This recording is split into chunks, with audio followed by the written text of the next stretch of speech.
Hello friends, welcome to my YouTube channel Samrat education. दोस्तों, आज के इस वीडियो में आप लोगों को बीएससी एग्रीकल्चर थर्ड सेमेस्टर के एक विषय एग्रीकल्चर फाइनेंस एंड कोऑपरेशन का मोस्ट इम्पॉर्टेंट क्वेश्चन बताने वाला हूं। कुछ लेक्चर के माध्यम से भी क्वेश्चन बताऊंगा, तो आप लोग वीडियो पूरा देखिएगा और वीडियो अच्छा लगे तो वीडियो को लाइक कीजिएगा और चैनल को सब्सक्राइब भी जरूर कीजिएगा।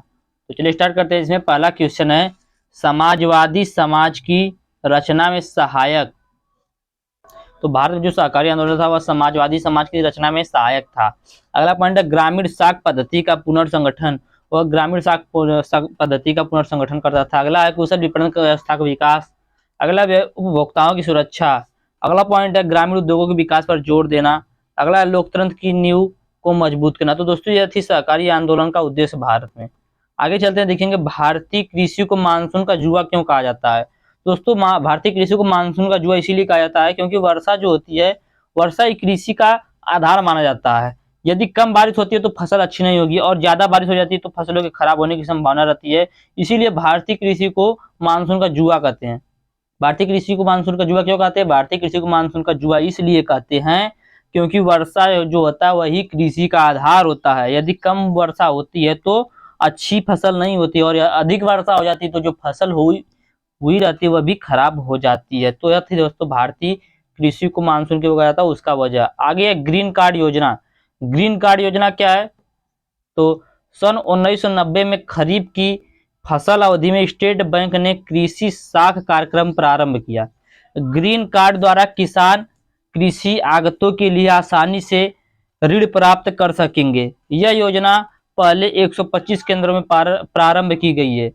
ग्रीन कार्ड की अवधि 3 वर्ष तक की होती है। तो दोस्तों, ग्रीन कार्ड की अवधि कितने वर्ष की होती है? 3 वर्ष की। ग्रीन कार्ड योजना कब शुरू की गई थी? सन 1990 ईस्वी में शुरू की गई थी। आगे चलते हैं, पैक्स क्या है? पैक्स क्या है? PACS, इसका पूरा नाम क्या है पैक्स का? पैक्स का पूरा नाम है primary agriculture credit society. Primary agriculture credit society. तो दोस्तों, ये जो है पैक्स का पूरा नाम है प्राइमरी एग्रीकल्चर क्रेडिट सोसाइटी। तो यह क्या है? तो दोस्तों, यह है जो प्राथमिक कृषि सहकारी समिति, जमीनी स्तर की ऋण संस्थाएं हैं दोस्तों, यह जिन्हें मध्यकालीन और अल्पकालीन अवधि के ऋण प्रदान करने का अधिकार होता है। तो वही दोस्तों पैक्स होता है। पैक्स का पूरा नाम है प्राइमरी एग्रीकल्चर क्रेडिट सोसाइटी। प्राथमिक कृषि सहकारी समितियां, जिसे हिंदी में कहते हैं, जमीनी स्तर की ऋण संस्थाएं हैं जिन्हें अल्पकालीन और मध्यम अवधि के कृषि ऋण प्रदान करने का अधिकार है। व्यक्तियों का संघ पैक्स अपने सभी सदस्यों को उनकी हिस्सेदारी और उनकी सामाजिक स्थिति पर विचार किए बिना समान अधिकार प्रदान करता है। दोस्तों, यह था पैक्स। आगे चलते हैं, बहुउद्देशीय समिति। तो बहुउद्देशीय सहकारी समिति क्या है दोस्तों? जो सहकारी समिति होती है उसी को बहुउद्देशीय सहकारी समिति भी हम लोग कह सकते हैं। तो इसमें थोड़ा सा अधिक उद्देश्य होता है। तो इसका अर्थ है, ऐसे व्यक्ति जो समान आर्थिक उद्देश्य के लिए साथ मिलकर काम करना चाहते हैं वे समिति बना सकते हैं।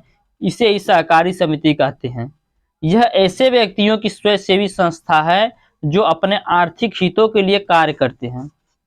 तो यही दोस्तों बहुउद्देशीय सहकारी समिति है। आगे चलते हैं, उपभोक्ता सहकारी समितियों के संगठन का चयन बनाइए। दोस्तों, एग्जाम में दे सकता है कि उपभोक्ता सहकारी समिति के संगठन का चयन बनाइए। तो सबसे पहले होता है राष्ट्रीय उपभोक्ता सहकारी महासंघ। उसके बाद होता है उपभोक्ता समिति का राज्य स्तरीय संघ। उसके बाद तीसरे नंबर पर होता है थोक उपभोक्ता समिति और चौथे नंबर पर होता है प्राथमिक सहकारी समिति। तो दोस्तों, यह चयन किसकी? उपभोक्ता सहकारी समिति की। पहला कौन सा है? राष्ट्रीय उपभोक्ता सहकारी संघ। दूसरा उपभोक्ता समिति का राज्य स्तरीय संघ। तीसरा थोक उपभोक्ता समिति। चौथा प्राथमिक सहकारी समितियां। आगे चलते हैं, ट्राइफेड। ट्राइफेड क्या दोस्तों? ट्राइफेड का पूरा नाम है tribal cooperative marketing development federation of India. Tribal cooperative marketing development federation of India, यह ट्राइबल का पूरा नाम है।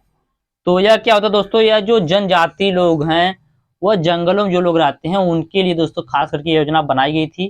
तो चलिए देखते हैं, जनजाति लोगों का शोषण करने वाले निजी व्यापारियों से छुटकारा दिलाने और उनके द्वारा तैयार की गई वस्तुओं का अच्छा मूल्य दिलाने के उद्देश्य से सरकार ने अगस्त 1987 में भारतीय जनजाति सहकारी विपणन विकास परिसंघ, जिसे इंग्लिश में कहते हैं tribal cooperative marketing federation development of India, की स्थापना की, जबकि इसने अप्रैल 1988 में अपना काम शुरू किया था। ट्राइफेड का मूल उद्देश्य यह है कि आदिवासी लोगों द्वारा जंगल में एकत्र किए गए या इनके द्वारा बनाए गए उत्पादों को सही दामों पर बिकवाने की व्यवस्था करना। ट्राइफेड का मूल उद्देश्य, यदि एक नंबर पूछ दिया तो क्या लिखेंगे कि ट्राइफेड का मूल उद्देश्य यह है कि आदिवासी लोगों द्वारा जंगल में एकत्र किए गए या इनके द्वारा बनाए गए उत्पादों को सही दामों पर बिकवाने की व्यवस्था करना। तो यही था दोस्तों TRIFED, tribal cooperative marketing development federation of India. इसके बाद नैफेड। अब नैफेड क्या होता है? नैफेड का पूरा नाम होता है national agricultural cooperative marketing federation of India. National agricultural cooperative federation of India, जिसे हिंदी में कहते हैं राष्ट्रीय कृषि सहकारी विपणन संघ। तो नैफेड क्या होता है? नैफेड की स्थापना गांधी जयंती के अवसर पर 2 अक्टूबर सन 1958 ईस्वी को की गई थी। नैफेड की जो स्थापना है वह गांधी जयंती के अवसर पर 2 अक्टूबर सन 1958 ईस्वी को की गई थी। यह दोस्तों कृषि, जो हमें कृषि में उपज प्राप्त होता है उसके विपणन के लिए बनाई गई एक संस्था है। तो कृषि उपजों के विपणन हेतु सहकारी क्षेत्र में राष्ट्रीय स्तर पर राष्ट्रीय कृषि सहकारी विपणन संघ national agricultural cooperative marketing federation of India की स्थापना की गई। तो दोस्तों यह थी नैफेड। इसके बाद है पर्सनल लोन। पर्सनल लोन क्या होता है दोस्तों? व्यक्तिगत ऋण जिसे कहते हैं। तो पर्सनल लोन एक ऐसी क्रेडिट सुविधा है जो आपकी आर्थिक जरूरतों को पूरा करने में मदद करती है। यह ग्राहकों को रेडियो, कार, रेफ्रिजरेटर तथा अन्य घरेलू सामान खरीदने के लिए दिया जाता है। तो दोस्तों उसी को पर्सनल लोन कहते हैं। तो अभी तक हमने जितना उतना समझ में आया होगा। अब आगे चलते हैं तो हम लोग देखेंगे अब राष्ट्रीय कृषि बीमा योजना से आप क्या समझते हैं। नेशनल एग्रीकल्चरल इंश्योरेंस स्कीम, इससे आप क्या समझते हैं? तो दोस्तों राष्ट्रीय कृषि बीमा योजना देश में सबसे पहले जो फसल बीमा योजना है वह परीक्षण के तौर पर, मतलब दोस्तों टेस्ट करने के लिए सन 1973 से 1984 तक 1973 से 1984 तक चलाई गई थी। तो राष्ट्रीय जो कृषि बीमा योजना है यह टेस्ट के रूप में सन 1973 से 1984 तक चलाई गई थी। अप्रैल सन 1985 में केंद्रीय कृषि मंत्रालय ने व्यापक फसल बीमा योजना चलाई। तो अप्रैल 1985 में केंद्रीय मंत्रालय ने व्यापक फसल योजना प्रारंभ की थी। दोस्तों कब प्रारंभ की थी? सन 1985 में फसल बीमा योजना थी जो प्रारंभ हो गई थी। इसके स्थान पर रबी वर्ष सन 1999 से 2000 से एक राष्ट्रीय कृषि बीमा योजना सन 1999 से 2000 में लागू की गई थी। राष्ट्रीय कृषि बीमा योजना कब लागू की गई थी? सन 1999 से सन 2000 के बीच में राष्ट्रीय कृषि बीमा योजना लागू की गई थी। इस योजना का मुख्य उद्देश्य था कि जो सूखा, बाढ़ और ओलावृष्टि, चक्रवात, आग, कीट बीमारी आदि जैसी प्राकृतिक आपदाओं के कारण यदि आपका फसल खराब हो गया है तो किसानों को उसके बदले में उसका, दोस्तों बीमा मतलब आप लोग समझते होंगे, उसके बदले में कुछ पैसा दिया जाता था, कुछ आर्थिक मदद किया जाता है। तो दोस्तों यही है राष्ट्रीय कृषि बीमा योजना, ताकि दोस्तों किसानों का जो प्रोत्साहन है, जो क्षमता है दोस्तों बनी रहे, तो ताकि आगामी मौसम में उनकी ऋण साख बहाल हो सके। यह योजना ऋणग्रस्तता पर ध्यान दिए बिना सभी किसानों के लिए उपलब्ध है। वर्तमान में यह योजना 23 राज्य और 2 केंद्र शासित राज्य में लागू की गई है। कौन कितने कितने राज्य दोस्तों? 23 राज्य और 2 केंद्र शासित क्षेत्र में लागू की गई है। आगे चलते हैं दोस्तों, देखेंगे बचत खाता और चालू खाता। बचत खाता से आप क्या समझते हैं और चालू खाता से आप क्या समझते हैं? तो सेविंग बैंक अकाउंट जिसे कहते हैं, saving bank account. Saving bank account क्या होता है? बचत बैंक खाता उन व्यक्तियों के लिए होता है जो अपनी भावी आवश्यकताओं को पूरा करने के लिए अपनी वर्तमान आय का कुछ भाग बचा कर रखते हैं। जैसे आप 1 लाख रुपया कमा रहे हैं, मान लीजिए 10,000 कमा रहे हैं, तो आप उसमें से 2,000 बचा के अपने अकाउंट में रखेंगे, तो उसी को बचत बैंक खाता कहते हैं। तो बचत बैंक खाता उन व्यक्तियों के लिए होता है जो अपनी भावी आवश्यकताओं को पूरा करने के लिए अपनी वर्तमान आय का कुछ भाग बचा कर रखना चाहते हैं। इस खाते में जमा राशि पर कुछ ब्याज भी दिया जाता है।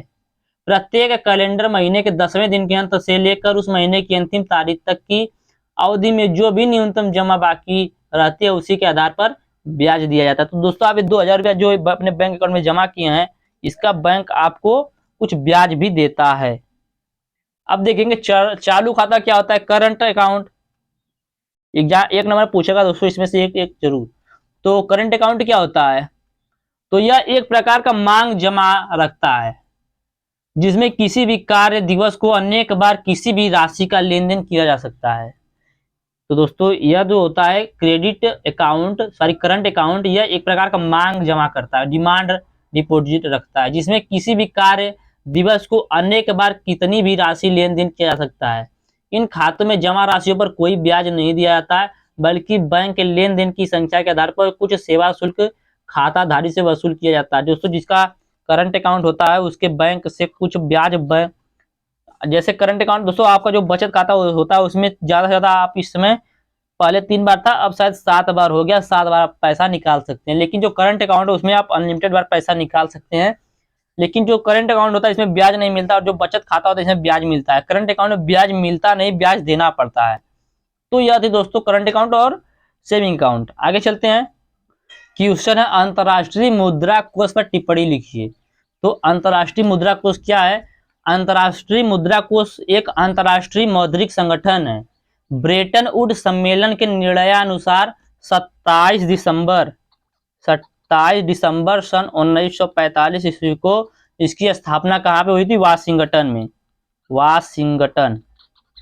वाशिंगटन में इसकी स्थापना 27 दिसंबर 1945 ईस्वी को हुई थी, किंतु इसने वास्तविक रूप में 1 मार्च सन 1947 ईस्वी को 1 मार्च सन 1947 ईस्वी से कार्य प्रारंभ किया था। अप्रैल 2012 तक की स्थिति के अनुसार 188 राष्ट्र अंतर्राष्ट्रीय मुद्रा कोष के सदस्य हैं। 188वें